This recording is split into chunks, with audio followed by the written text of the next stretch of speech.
너희는 믿지 않는 자와 멍에를 함께 매지 말라. 의와 불법이 어찌 함께하며 빛과 어둠이 어찌 사귀며 그리스도와 벨리알이 어찌 조화되며 믿는 자와 믿지 않는 자가 어찌 상관하며 하나님의 성전과 우상이 어찌 일치가 되리요. 우리는 살아계신 하나님의 성전이라. 이와 같이 하나님께서 이르시되 내가 그들 가운데 거하며 두루 행하여 나는 그들의 하나님이 되고 그들은 나의 백성이 되리라. 그러므로 너희는 그들 중에서 나와서 따로 있고 부정한 것을 만지지 말라. 내가 너희를 영접하여 너희에게 아버지가 되고 너희는 내게 자녀가 되리라. 전능하신 주의 말씀이니라 하셨느니라.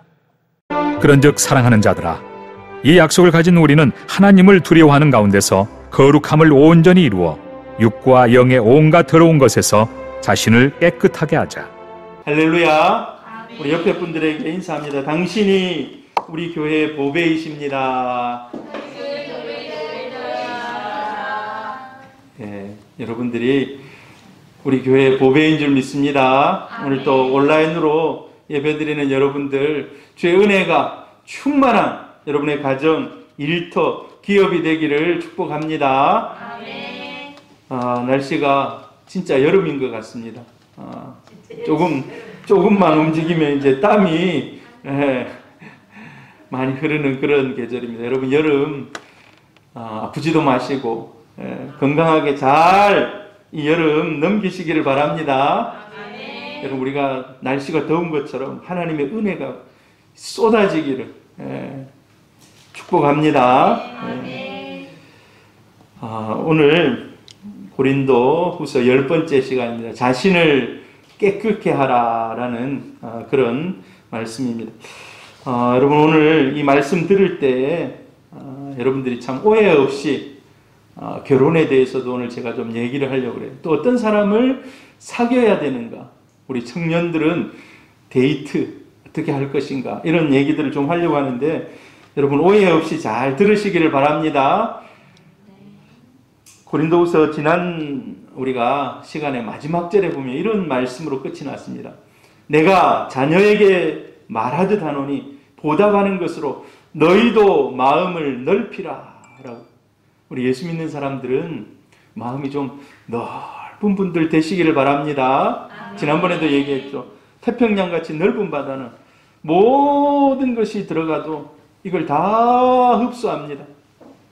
흙탕물이 아무리 쏟아져 들어가도 며칠 지나면요, 잠잠하게 없어요. 보면 우리 예수 믿는 사람들도 세상에 우리가 많은 것들을 통해서 마음이 그것들을 받아들이고 또 오감이 또 생각이 이런 것들을 받아들입니다.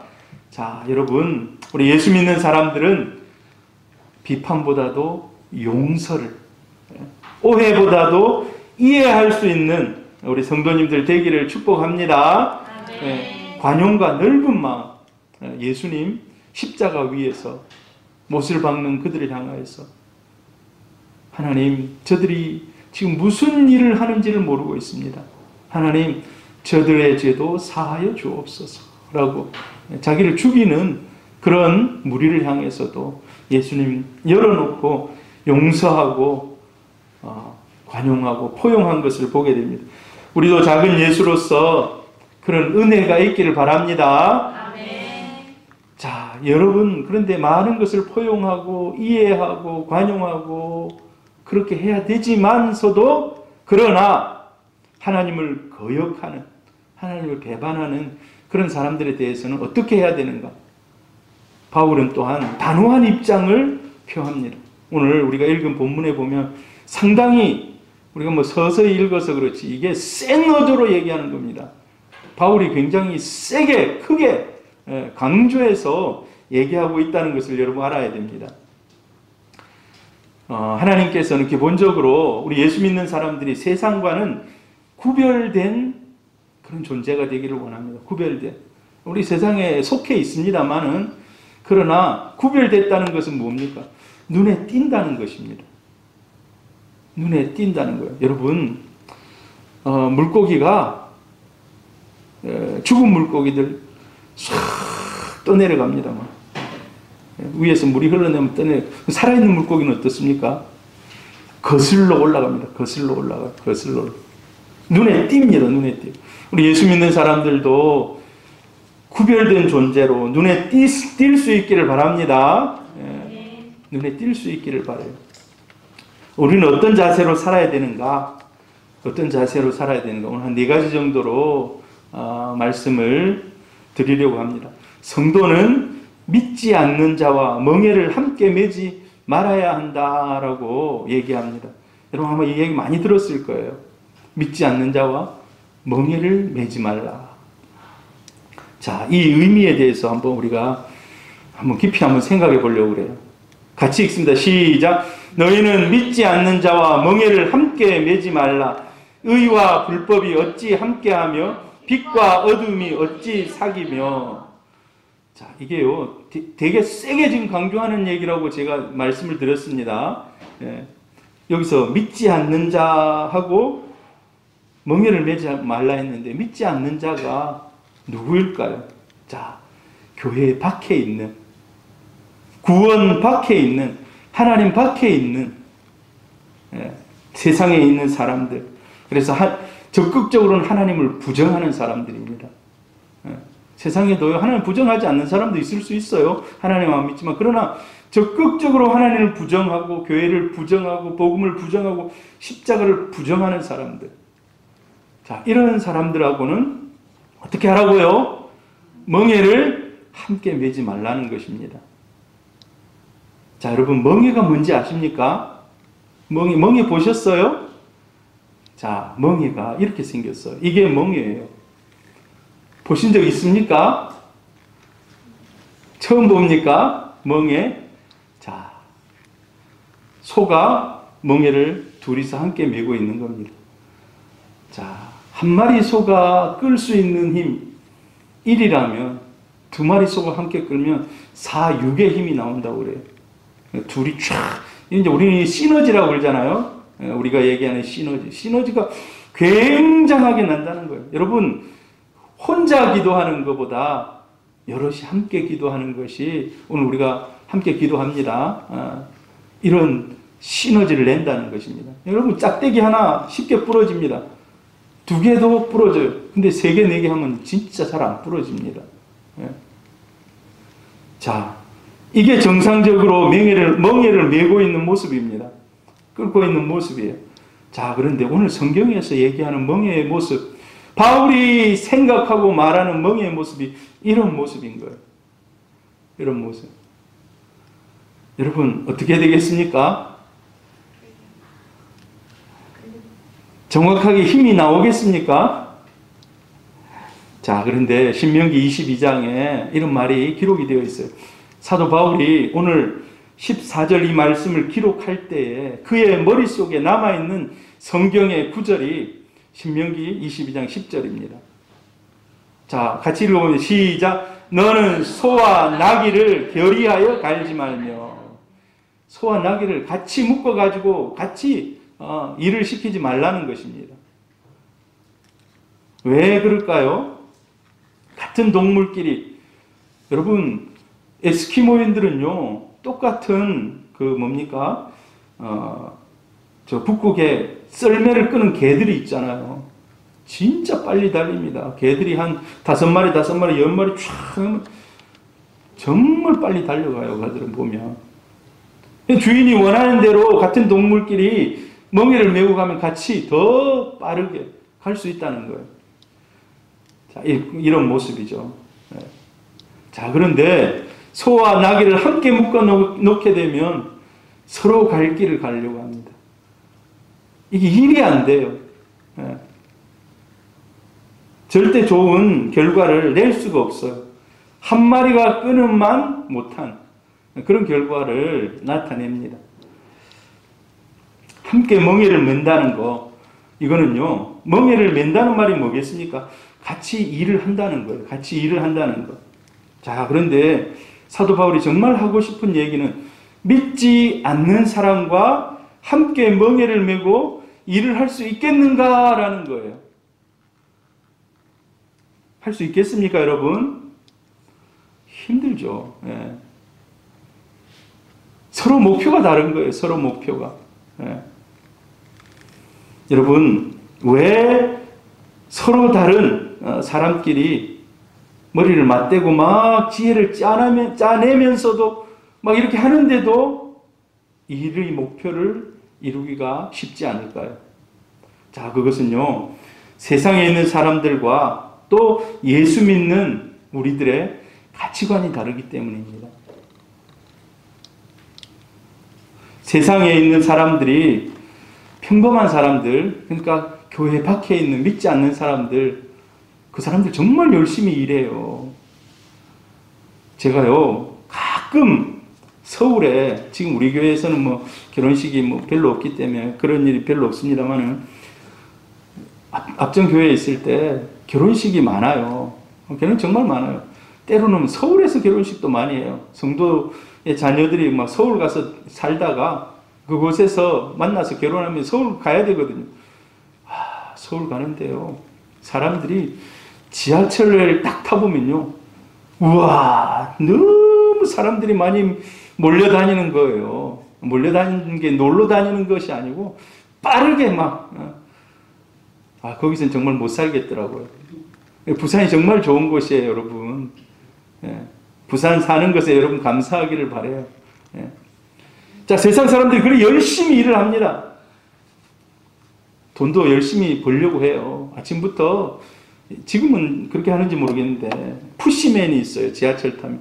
밀어 넣는, 요즘은 코로나 때문에 아마 그렇게 안 할 건데, 사람들을 막 밀어 넣어가지고, 아침 이렇게 지하철 타고 가면 사람들이 많이 타고 가야 되니까 계속 밖에서 밀어 넣어.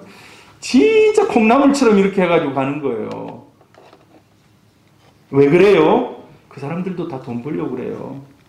그 사람들 열심히 뭔가 벌어보려고 그래요. 자, 근데 그 사람들의 목적이 있어요. 편안하게 살기 위해서. 남들보다 더 높은 명예에 도달하기 위해서. 더 행복하게 되기 위해서. 여러분, 우리도 돈 법니다. 우리 윤진기 집사님 뒤에 앉아 계시는데 돈 많이 버시기를 바랍니다. 할렐루야. 우리 성도들 돈 많이 버시기를 바랍니다. 제가 이번 주 우리 안용훈 목사님 만나서 같이 식사했는데, 목사님이, 야, 정 목사님이 기도해야 되는데 내가 조용기 목사님 어떻게 기도하는지 들려줄게. 조용기 목사님 기도 그 녹음된 걸 들려주는 거예요. 근데 성도 한 사람 한 사람 위해서 이제 너무 많으니까 다 기도하지 못하지만 기도하더라고요. 하나님 물질의 복을 주옵소서. 막 그리고 그 물질이 하나님 영광 위에 쓰여지게 하옵소서. 그 물질로 교회가 복음의 센터가 되어서 전 세계에 복음을 갖다 나르는 그런 교회 되게 해주옵소서. 이 2시간을 기도한다는 거예요. 기도 많이 하라고 저한테 얘기하면서 이렇게 하는데, 여러분, 세상 사람들도 열심히 돈을 벌고 우리도 열심히 돈을 법니다. 근데 궁극적으로 목표가 달라요. 목표가. 우리는 하나님이 돈을 많이 벌게 하시기를 축복합니다. 우리에게도. 근데 우리에게 돈을 많이 주시는 것은요, 늘 제가 말씀드렸듯이 사명을 위해서 주님이 우리를 높이시고 또 채우신다는 겁니다. 재능도 마찬가지입니다. 재능. 하나님이 다른 사람에게 없는 그런 재능들을 많이 줘요. 요즘엔요, TV만 틀면 트롯 세상이에요. 압니까, 여러분? 트롯 세상인지. 전에 한 1, 2년 전까지만 해도 걸그룹이나 뭐 이런 남자 이 아이돌들 세상이었다면 지금 좀 바뀌었어요. 좀 약간 이제 나이 드신 분들이 트롯으로 세상. 근데 보니까요, 그 사람들에게 특별한 재능 아닙니까? 어떤 사람은 그 재능 가지고 명성을 얻고 부를 쌓아가려고 하는 그런 사람이 있는가 하면, 어떤 사람은 보니까요, 그리스도인이 있어요. 그리스도인. 미스터 트롯에도 예수 잘 믿는 전도사가 나온 거 압니까, 여러분? 우지광이라고. 우지광 맞습니까? 유지광. 전도사예요, 전도사. 자, 이 하나님이 주신 재능도 자기를 위해서 사용하느냐, 아니면 이 재능을 가지고 하나님이 더 높임 받느냐? 하나님께 우리는 이 재능도 영광을 위해서 쓰여지는 그런 주님이 주신 독특한 재능인 줄 믿습니다. 여러분, 재능이 있는 것에 대해서 감사하시기를 바라요. 또 우리 자녀들에게 그런 재능을, 여러분 손자들에게도 그런 재능 잘 개발해 주셔야 됩니다. 그것도 우리의 하나님이 우리에게 주신 의무라고 할 수가 있어요. 그들의 재능을 잘 개발해 주는. 우리 한나 6살 때 피아노를 배웠거든요. 6살 맞습니까? 6살 때부터. 6살 때부터. 아무튼 돈도 많이 들었어요. 아빠가 교통사고가 나가지고 그 보상금 받은 걸로 피아노도 사고. 피아노 살 돈이 없었는데 교통사고가 났어요, 제가. 근데 나중에 보험사에서 와서 자, 빨리 여기 계속 누워있지 마시고 보상해 줄 테니까 빨리 나가시라는 거예요. 그때 이제 저도 나갈 마음이 있었거든요. 오래 있을 수 없잖아요. 그래서 자기들이 이만큼 주겠다고 합의해 달라는 거예요. 그래서 좋습니다 했는데 그 돈 가지고 우리 아내하고 야, 이건 뭐 할까 하다가 야, 우리 한나 피아노 배우는데 피아노 사자. 2005년도에. 지금부터 몇 년 전입니까? 그때 피아노를 아무튼 하나님 참 너무 놀라우신 분이죠. 교통사고가 나게 해서 집에 피아노를 그냥 가져다 주시는. 그래서 지금 피아노를 저렇게 치고 있습니다. 자, 그리고 세상 사람들 그리스도인이 다른 것은 가치관이 다릅니다. 가치관이. 시간에 대한 개념도 다르고 물질, 재능, 모든 것이 다 다르다는 거예요. 자, 그래서 다른 사람들과 함께, 이 믿지 않는 사람들과 함께 공동의 목표를 추구하는 것, 함께 멍에를 매는 것, 서로 같이 일하는 것, 이게 쉽지 않다는 겁니다. 그래서 사도 바울이 멍에를 같이 매지 말라라고 단정적으로 얘기합니다. 분명히 선을 그어요. 자, 그러면서 우리가 생각해 볼 것은요, 결혼입니다. 결혼. 여러분, 인생에서 가장 긴 시간을 누구와 보냅니까? 가장 긴 시간을? 저는요, 우리 어머니 아버지하고 같이 살았던 기간이 중학생 때까지예요. 고등학생 때부터는 집을 나왔어요. 뭐 비행청소년이라서 집이 나온 게 아니라 공부하러 순천으로 나왔어요. 순천 매산고등학교. 고등학교를 다니기 위해서 나갔어요. 그때부터는 이제 부모님의 완전히 박해 이제. 그러니까 딱 중학생 때까지 함께 지내고 그 뒤로는 계속해서 지금까지 떨어져 이제 지내는 거예요. 가끔 한 번씩 가고 뭐 방학 때 가고 뭐 이렇게 했지만은 오랜 기간 동안 같이 있지 않았어요. 그러나 결혼은 어떻습니까? 28인가 결혼했거든요. 지금 52살인데 떨어지지 않고 계속해서 같이 붙어 있어요. 누구하고 제일 오래 있는 겁니까? 누구하고? 결혼한 배우자끼리 제일 오랜 시간을 같이 보내는 겁니다. 그런데 우리가 생각해 볼 것은요, 믿지 않는 사람과 결혼해도 되는가? 뭐 결혼하신 분은 여기에 어찌 보면은 상관이 없습니다. 결혼 앞으로 남겨둔 우리 김선희 집사님이나 저나 이제 우리 애들이 조금 크면은 10년 이내에 결혼시키지 않겠습니까? 우리 윤진규 집사님은 곧 결혼을 지금 앞에다 두고 있고 오늘 잘 들어보시기를 바랍니다. 자, 미혼인 크리스찬들의 고민이 있습니다. 우리 요셉의 고민이 하나 있어요. 나에게는 왜 여자들이 눈길을 주지 않을까? 나도 좀 사귀어보고 싶은데 아마 이런 마음일 거예요. 예. 미혼인 크리스찬의 고민, 누구와 데이트할 것인가? 여러분, 우리 결혼하기 전에 우리 자녀들 결혼 예비학교에 꼭 보내시기를 바랍니다. 결혼 예비학교에. 예. 여러분, 운전하려면 그냥 운전대 잡고 할 수 있습니까? 없습니까? 뭐가 먼저 선행되어야 됩니까? 라이센스가 있어야 돼요. 라이센스가. 운전면허증을 따면요, 운전면허 받기 전에 몇 시간 이론을 쫙 가르쳐 줍니다. 실기를 가르쳐 줘요.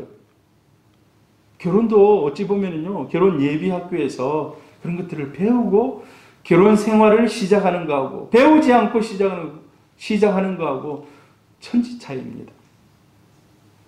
여러분, 우리 교회는 결혼 예비학교가 없습니다만은 결혼 예비학교를 운영하는 교회들 보면요, 다른 교회 청년들도 다 받아가 연합으로 이렇게 가르쳐요.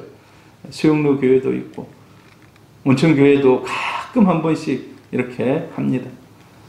그래서 꼭 결혼 예비학교를 보내야 돼요. 자, 제가 책을 보니까 리 스트로벨이라는 분이 쓴 책 중에 데이트할 때 짚고 넘어가야 15가지 질문 해가지고 남녀 청춘들이 데이트할 때 꼭 이런 것들 짚고 넘어가라. 15가지. 제가 하나하나 긴 설명 안 하고 그냥 읽고 넘어가겠습니다. 그리스도가 주시는 영생의 선물을 언제 받았는지 설명할 수 있는가? 1번입니다. 1번. 저 사람이 이 말은 뭡니까? 예수 믿고 구원받은 경험이 있는가? 체험이 있는가? 이게 1번이에요. 두 번째로, 그를 크리스천으로 고소했다면 유죄 판결을 받게 할 충분한 증거가 있는가? 그 속에 성령님이 거하신다고 말할 수 있는가? 미래에 대해 말할 때 하나님을 생각하는가?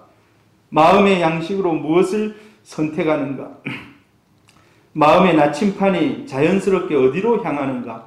예수님을 닮았는가? 누구와 시간을 보내는가? 겸손한 사람인가? 아주 사소한 것에도 정직한가? 어떤 렌즈를 통해 세상을 보는가? 어떤 세계관을 통해 세상을 보는가? 다른 사람들을 향한 태도는 어떠한가? 자기 행동에 대해 책임을 지는가? 복음을 듣지 못한 사람에게 복음을 전하려고 마음을 쓰는가? 먼 훗날 얻게 될 더 큰 만족을 위해 당장의 만족을 미련 없이 접어두는가? 이걸 하나하나 다 정직하게 지키고 있다면 정말 좋죠.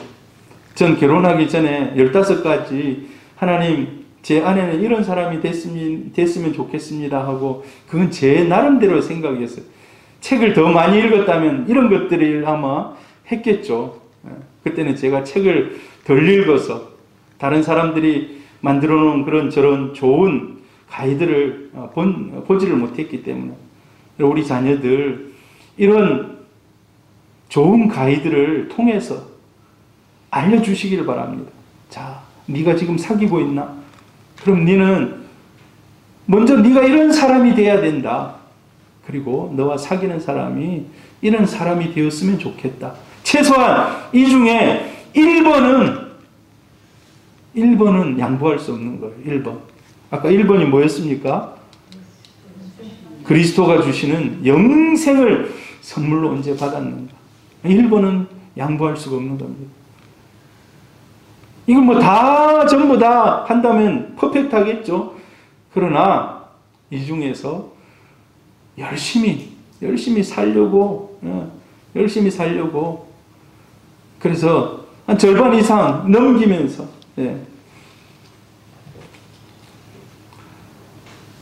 아브라함이 이삭의 철을 구할 때, 야, 너는 바단 아람으로 가라. 내 친족 중에 아내를 얻어와라. 그래서 갑니다. 가가지고 딱 보니까, 그때 그 종이 딱 생각할 때, 그때 1번이 뭐였는가? 자기 친척 중에 1번, 남을 배려할 수 있는 사람. 그때 보니까 남을 배려할 수 있는 사람이 1번이더라고요. 우리 청년들 데이트할 때 꼭 유념하시기를 바랍니다. 자, 그러면 이제 우리가 실질적으로 불신자와 결혼 안 되는가? 될까요, 안 될까요, 여러분? 불신자와 결혼. 물론 결혼하는 사람도 있죠. 제가 온천교에 있을 때 청년들이 많잖아요. 불신 결혼한 청년들도 있어요. 되게 근데 워낙 이제 막 훈련시키고 말씀으로 무장시키고 하니까 80% 이상은 믿는 사람하고 결혼해요. 교회 내에서 많이 이루어지고 또 다른 소개를 통해서 다른 교회 청년들하고 이렇게 이루어지고 참 보기 좋은 그런 모습이었어요. 자, 그런데 불신 결혼을 하게 되면 우리 한번 생각해 봐야 돼요. 이미 결혼하신 분은 오늘 오해하지 마시기를 바랍니다. 그러나 앞으로 이제 결혼할 사람에 대해서 우리가 결혼이라는 앞으로 30년, 40년, 50년을 같이 살아야 되거든요. 벌써 제 아내하고 결혼한 지 제법 됐잖아요. 우리 요셉이 24살이니까 25년째랍니다. 그렇게 됐잖아요. 자, 여러분 한번 보세요. 불신자와의 결혼. 자, 성경은 불신자와의 결혼을 하나님께서 금하십니다. 구약 성경에 읽어보면은 늘 하시는 말씀이 그거예요. 이방신을 섬기는 이방 족속들과 결혼하지 말라. 솔로몬이 망한 이유가 뭡니까? 솔로몬이 그토록 지혜로운, 하나님이 그에게 지혜를 주셨는데 이전에도 없고 이후에도 없는 지혜로운 왕입니다.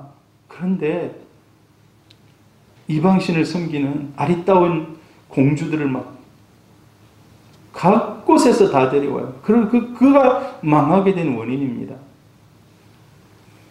이방인과의 결혼을 금해. 여러분, 우리가 느헤미야서 읽어보면요, 더 놀라운 일이 일어나요.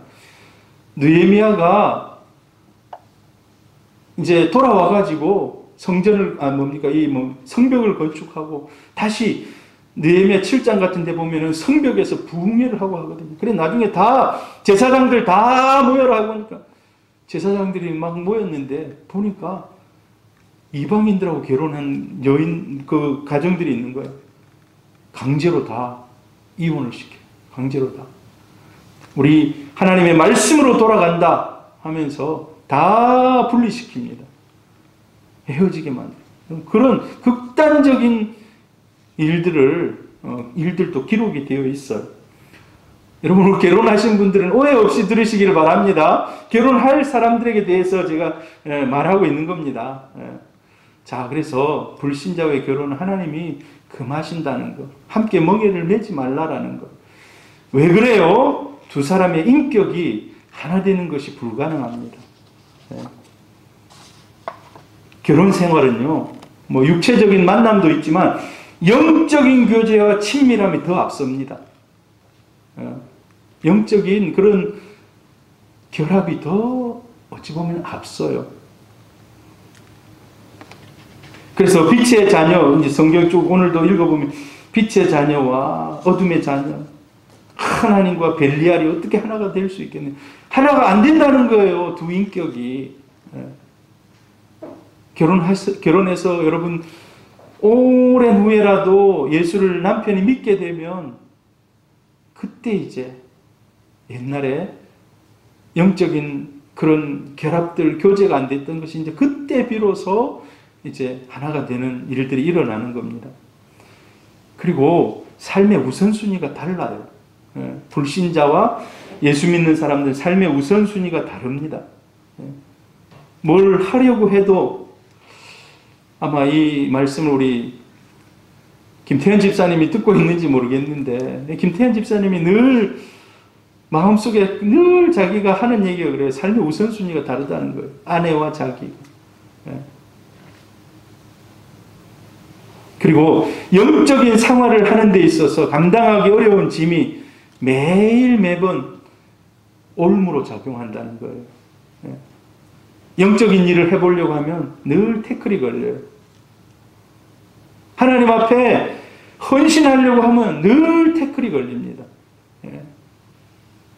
그래서 이제 우리는 이런 생각을 해요. 내가 결혼하면 그 사람 예수 잘 믿게 될 거고 앞으로 내가 전도해가지고 어떻게 해서든 하겠다. 이런 마음을 가지고 다 있어요. 근데 그게 쉽지 않아요. 진짜 쉽지 않습니다. 그래서 늘 그게 올무로 작용한다는 거예요. 그리고 가정을 지상에 낙원되도록 하시는 주님의 인도하심을 받기가 어려워요.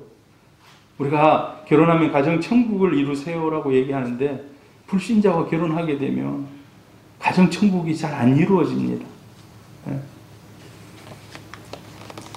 이혼하는 사람들을 이렇게 살펴봐도 요즘에는 크리스찬들도 많이 이혼합니다. 그런데 불신자와 만나서 산 사람들이 더 이혼의 확률이 더 높더라는 겁니다. 그리고 우리 가정의 제사장으로 남편을 세우셨습니다. 성경을 읽어보면 남편이 가정의 제사장이에요.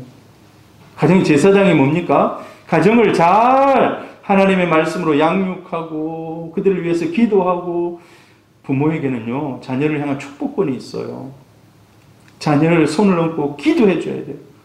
여러분 히브리서 11장에 보면은요 이삭 이렇게 쭉 야곱 얘기하면서 그들에게 있었던 믿음의 행위가 무엇인가 쫙 기록하면서 자녀들을 축복했다는 거예요. 축복했다. 하나님이 부모의 권위로 축복권을 주신 겁니다. 할렐루야. 근데 여러분 믿지 않는 남편이든 믿지 않는 아내든 자녀를 위해서 축복해 줄 수가 없다는 거예요. 하나님의 이름으로 축복이 안 된다는 거예요. 얼마나 안타깝습니까? 그리고 믿음으로 하나됨이 없이는 그런 가정은 마귀에게 이용당하기가 쉽습니다. 하나님이 그 가정을 다 지켜주셔야 돼요. 시편 127편에 보면 하나님이 성벽을 지키듯이 딱 지켜줘야 돼요. 근데 그렇지 않은 가정은, 여러분 우리 욥기 보세요. 욥기 1장에 보면 사단이 와가지고 막 얘기하면서 막 얘기하는데 하나님이 저들을 울타리로 두르시고 복을 주셨기 때문이 아닙니까? 라고 분명히 기록되어 있어요. 하나님이 울타리로 딱 치셔가지고 그 복이 빠져나가지 않도록 지켜주신다는 거예요. 이 믿음의 가정. 그런데 불신자와 결혼하면 그게 터진다는 그 울타리가. 그래 마귀가 그리 쉽게 들어온다는 거예요. 모든 가정사를 지혜롭게 할 수가 없습니다. 여러분 가정에 많은 그런 일들이 있습니다. 근데 서로 마음이 맞지 않아가지고 예수 믿는 사람하고 서로 우선순위가 다르기 때문에 좀 더 지혜롭게 할 수 있음에도 불구하고 그냥 여러분 그래서 화가 난 상태에서 결정하면 안 돼요. 절대 마음속에 분노를 가지고 결정하면 안 됩니다. 그것은요 사단이 이미 사로잡은 거예요. 그 영은. 우리 결정할 때 여러분 평안한 가운데 결정하시기를 바랍니다. 우리 기도를 왜 해요? 문제를 놓고 이것을 내가 할 것인가 말 것인가 이 결정할 때 하나님이 해라라고 얘기합니까? 하나님이 해라라고 얘기하는 경우가 10번에 한 번 있을지 없을지 모르겠어요. 근데 하나님이 기도하면 기도할수록 그 길을 하나님 인도하셨다면 마음에 평안을 주십니다. 마음에 평안을 줘요. 내가 이거 하나님 결정하기를 원합니다. 근데 마음이 평안한 거예요. 해라라고 얘기는 없지만은 기도하면 할수록 확신이 있고 마음이 평안해지는 거예요. 그러면 그 길을 지혜롭게 결정할 수 있는 거예요. 여러분 싸우고 결정하면 안 돼요. 집어 던지고 결정하면 안 돼요. 마음에 분노가 있는 상태에서 결정하면 안 됩니다. 그리고 여러분 삶의 마지막 날 하나님 앞에서 만약의 경우에 제가 아까도 우리 장 집사님에게 그 청년 어떻게 해서 그런 일을 당했습니까? 갑자기 그런 소식이 들리더라고. 그 친구가 교사이 될 수 있도록 기도도 많이 했거든요. 중보기도 하면서 많이 기도도 했는데 여러분 우리가 삶의 마지막에 하나님 앞에서 우리의 삶을 다 결산을 합니다. 근데 평생을 30년 40년 같이 살고도 만약에 그 남편이 아내가 구원받지 못했다면 하나님 앞에 가서 얼마나 부끄러운 구원입니까 그게. 그래서 첫 출발부터가 이게 톱니바퀴가 잘못 끼워졌다는 거예요. 네. 여러분 그래서 불신 결혼이 정말 자녀들을 키우다 보면 저 둘은 안 되겠다 뛰어놀 수가 없다 이럴 수 있잖아요. 그러면 그 믿지 않는 자녀에게 믿지 않는 그런 뭐 남자가 될 수도 여자가 될 수도 있죠.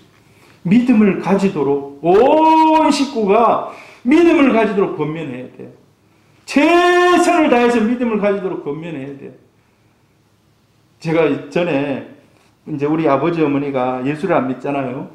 그러니까 우리 아내하고 야 우리가 어떻게 하면 아버지 어머니 예수 믿게 할까? 한때는 우리가 매달 용돈을 맨날 보내가지고 이 용돈 받은 만큼 교회 한 번이라도 나가라고, 용돈 준 때 한 번이라도 교회 나가, 혹시 가가지고 주님을 만날 그런 기회를 가질 수 있도록 그런 방법도 우리가 취해봤어요. 여러분 정말 예수 믿고 구원받는 것이 너무 귀한 일인 줄 믿습니다. 네. 여러분 반드시 여러분 유념하시기를 바랍니다. 자, 이제 여러분 오해 없이 들으시기를 바라요. 자, 불신 결혼해서 구원받아 하나님의 자녀가 되는 사람이 있기도 해요. 그런데 통계를 따져보니까 10명이 결혼하면 1명에서 2명밖에 없는 거예요. 통계상. 다 처음에는 내가 저 집에 선교사로 간다, 전도자로 간다, 그래서 저 가정을 내가 변화시키겠다, 다 그런 마음 가지고 가요. 근데 너무 그 기간이 오랜 기간이 되면 본인이 포기하는 거예요. 본인이. 결과가 어떻게 되는가? 10명 가운데 1명에서 2명, 그 집안에 예수 믿는 사람이 들어가서 1명에서 2명 구원받더라는 거예요. 나머지 8명은 어떻게 됩니까? 오히려 자기 믿음 자기가 잃어버리거나 평생 마음에 짐을 짊어지고 평생 힘들게 살아가는 거예요. 여러분 안타깝지 않습니까? 그래서 부모님들은 많이 기도해야 돼요. 처음부터 우리 자녀가 하나님 믿음의 남자, 믿음의 여자 만날 수 있도록 처음부터 믿음의 남자, 여자, 믿음을 가진 그런 사람을 하나님 만날 수 있도록, 내가 나중에 어떻게 해가지고 좀 돌이킬 수 있지, 인간의 생각은요 다 그렇게 생각해요. 처음부터 저 집에 가서 나는 그냥 저 집 신앙 따라갈까, 그런 사람 아무도 없어요. 그런데 살다 보면 다 10명 중에 8명은 그렇게 동화되든지 아니면 끝까지 핍박당하고 끝까지 자기 믿음 지키기도 힘든 그런 상황 속에 이어진다는 겁니다. 여러분 우리가 통계도 함부로 그냥 넘겨서는 안 됩니다. 요즘에 온통 통계 천국 아닙니까? 누가 대통령 대선 1위 몇 퍼센트, 1%, 2%만 바뀌어도 막 사람들이 막 이러 하잖아요. 지금 누가 한 3% 올랐다다가 막 박수 치면서 뭔가 좀 될 것 같다 막 이러잖아요. 보세요, 여러분. 10명 중에 8명은 안 돼, 보니까. 이 숫자가 더 높아지기를 바라는데, 우리 자녀들을 위해서 많이 기도해야 될 줄 믿습니다. 만약에 믿지 않는 사람을 배우자로 만나 결혼 생활을 하고 있다면, 나는 이미 믿지 않는 사람 만나서 살고 있다, 근데 아직 저 사람이 돌아오지 않고 있다 하는 분은 어떻게 해야 됩니까? 자, 여러분 저 녹색으로 강조된 걸 잘 살펴야 돼요. 그 어느 누구보다도 인내하시기를 바랍니다. 그건 자기 몫이에요. 이제 어쩔 수 없는 자기 몫이에요. 인내하는 것은. 기도하시기를 바라요. 그리고 성실하게 그를 위해서 헌신해야 됩니다. 당신 마음대로 살아, 이러면 절대 돌아오지 않습니다. 성실하게 그를 위해서 헌신해야 돼요. 봉사하고 희생해야 돼요. 그때 필요한 것은 오직 희생밖에 없어요. 사실 이제 희생밖에 없어요. 하나님이 그 마음을 완전히 변화시켜 달라고 하는 내 희생밖에 없는 거예요. 그렇기 때문에 안타깝다는 거예요. 왜? 계속 희생만 쏟아부어야 되기 때문에. 하나님이 그의 희생과 그의 기도와 그의 헌신을 통해서 돌아올 수 있기를 축복합니다. 우리 성도들 중에 혹시 이런 분이 있다면 하나님이 돌아오게 하실 줄 믿습니다. 우리 또 기도할 때 믿음 가지고 돌아올 것을 믿고 기도하는 거예요. 믿고 기도하는 거예요. 제가 세소만교회 왔을 때 우리 저 뒤에 있는 권사님, 남편 교회 왔으면 너무 좋겠는 거예요. 그걸 위해서 생각날 때마다 매번 기도했는데 요즘 정말 교회를 잘 나오고 있지 않습니까? 우리 김다로 성도님. 너무 참 감사. 아직까지 그런 짱믿음이 있다면 하나님이 주께로 돌아오게 하시는 은혜가 있기를 축복합니다. 아멘. 바울이 강조해요. 의와 불법이 어찌 함께 하겠느냐? 빛과 어둠이 어찌 사귈 수 있겠느냐? 그리스도와 벨리알이 어찌 조화되겠느냐? 믿는 자와 믿지 않는 자가 어찌 상관하겠느냐? 하나님의 성전과 우상이 어찌 일치가 되겠느냐? 오늘 성경에서 쭉 얘기하고 있는 거예요. 이걸 살살 얘기하는 거 아니에요. 안 되는 거야, 안 되는 거야 이렇게 얘기하잖아요. 세게 강력하게 얘기하는 거예요. 고린도 교회야 그래서는 안 돼 하면서 세게 얘기하는 바울의 강조예요. 여러분 한두 마디만 해도 우리는 저거 강조하고 있는데 여러분 얼마나 오중 강조를 하고 있잖아요. 오중 강조를. 육중 강조. 믿지 않는 자가 멍에를 내지 말라라고 얘기하고 그 다음에 의와 불법, 빛과 어두운 그리스도와 벨리알 믿는 자 믿지 않는 하나님의 성전 우상 쫙 해서 여러분 얼마나 강조하는 것입니까? 우리 사업을 하시는 분들도 여러분 믿지 않는 결혼에 대해서만 제가 강조했습니다만 사업하시는 분들도 마찬가지예요. 사업을 할 때 믿지 않는 사람과 믿는 사람의 가치관이 달라요.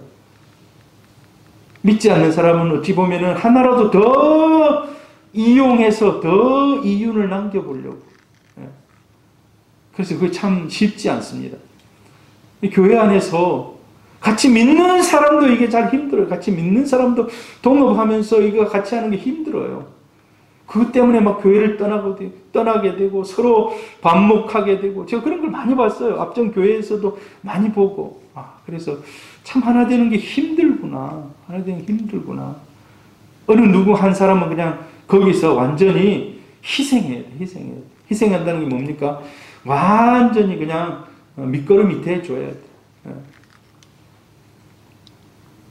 자, 우리 어떤 자세로 살아야 됩니까? 우리는 살아계신 하나님의 성전임을 자각하고 살아라 라고 얘기해요. 16절에 보면 우리는 살아계신 하나님의 성전이라.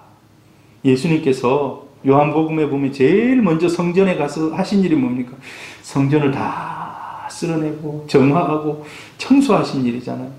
여러분, 저와 여러분은 하나님의 성전인 줄 믿습니다. 이 세상에서 가지고 있는 모든 악한 것들, 세상의 가치관을 담아서는 안 된다는 거예요. 그것들로부터 다 우리를 정결케 하는, 우리의 몸과 영혼은 하나님이 거하는 집이라는 겁니다. 그래서 우리는 이 세상에 살지만 하나님을 담고 있기 때문에 우리 성전이 더러운 것도 가서는 안 된다는 거예요. 마음 자체도 정결하고 깨끗해야 된다는 거예요. 우리는 세상 사람들과 우리 자신을 구별할 줄 알아야 합니다. 같이 읽어봅니다. 시작. 그러므로 너희는 그들 중에서 나와서 따로 있고 부정한 것을 만지지 말라. 뭐라고 얘기하고 있어요? 너희는 거기서 나와라라고 얘기하고 있는. 나와라. 따로 있어라. 부정한 것을 만지지 말아라. 너희들은 구별되었다고 강조하고 있는 것입니다. 그래서 여러분 우리에게 하나님이 성령의 은사 중에 또 거룩한 것 이런 것을 구별할 수 있는, 여러분 때로는요 악한 사단이 이단이 우리를 미혹하게 해서 결국은 우리를 지옥으로 구원받은 곳에서 우리를 떠나가게 하는 그런 미혹의 영을 우리에게 집어넣을 수도 있습니다. 여러분 이럴 때 우리가 구별할 수 있는 은혜가 있기를 바랍니다. 우리 기도해야 돼요. 그래서 하나님 우리가 우리 자신을 정결하게 하고 또 악한 꾀임이나 이런 것에도 넘어가지 않는 그런 지혜를 주옵소서. 우리 기도해야 됩니다. 마지막 네 번째로 우리 영과 육의 더러운 것에서 자신을 깨끗이 하라라고 얘기합니다. 같이 한번 읽어보면 7장 1절 시작. 그런즉 사랑하는 자들아, 이 약속을 가진 우리는 하나님을 두려워하는 가운데서 거룩함을 온전히 이루어 육과 영의 온갖 더러운 것에서 자신을 깨끗하게 하자. 여러분, 우리는 하나님의 성전이라고 얘기하고 있고 거룩한 것을 구별하라고 얘기하고 있고 거기서 떠나라고 얘기하고 영과 육을 깨끗게 하라라고 얘기합니다. 자, 그런데 우리는 연약합니다. 날마다 유혹의 파도들이 막 넘어와요. 파도들이. 여러분, 우리가 새가 우리 위를 막 날아다녀요. 새가 날아다녀요. 그러나 이 머리 위에 새 집을 짓게 해서는 안 된다는 거예요. 새 집을 짓게 하면 온갖 오물과 새똥이 우리 머리에 있는 겁니다. 새가 날아다닐 수는 있어요. 뭐 우리가 세상에 있기 때문에. 자, 여러분, 우리가 죄악을 이길 수 있는 게 주님의 말씀과 기도로. 주님의 말씀과 기도로. 여러분, 말씀과 기도로 무장할 수 있기를 바랍니다. 네. 여러분, 빨리, 그리고 여러분 좀 성경도 열심히 좀 읽으시기를 바랍니다. 우리 아들이 일독을 했는데 아직 상을 못 줬어요. 같이 상 줄 사람이 지금 나타나야 되는데. 여러분, 말씀이 히브리서에 보면 영과 혼을 찔러 쪼갠다고 했습니다. 말씀이 우리의 영을 수술하는 거예요. 우리의 영을 우리 육신을 수술합니다. 그래서 우리를 깨끗게 해간다는 겁니다. 예수님이 첫 시험이 뭡니까? 40일을 금식하시고 나중에 마귀가 와서 그를 시험합니다. 얼마나 배가 고파요.